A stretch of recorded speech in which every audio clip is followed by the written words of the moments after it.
বাবার বাড়ি গেলে হয় বাবা রান্না করবে, নয়তো আমাকে রান্নার সমস্ত জোগাড় করে দেবে। আজ সকালে বাজার থেকে পাবদা মাছ নিয়ে এসে নিজেই ধুয়ে দিচ্ছিল, মেয়ের কষ্ট হবে বলে। মাছ ধুয়ে আবার লবণ হলুদও মাখিয়ে রাখলো। তো আমি বললাম যে আমিই রান্না করব। এখানে আমি আলু বেগুন কেটে নিলাম, আর আদা জিরার গুঁড়া আর কাঁচা লঙ্কা দিয়ে একটা পেস্ট বানিয়ে নিলাম। এবার মাছগুলোকে এক এক করে ভেজে নেব। আর ওই মাছ ভাজার তেলেই কালো জিরা আর কাঁচা লঙ্কা ফোড়নে দিয়ে কেটে রাখা আলু আর বেগুনটাকে লবণ আর হলুদ দিয়ে ভেজে নেব।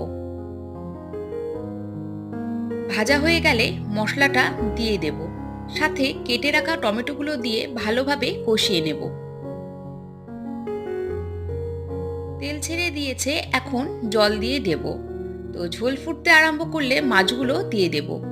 নামানোর আগে এখানে ধনিয়া পাতা দিয়ে নামিয়ে নেব। গরমের দিনে এমন পাতলা ঝোল দিয়েই এক থালা ভাত খেয়ে নেওয়া যাবে, ছোট বড় সকলেই এই ঝোলটা খেতে পারবে।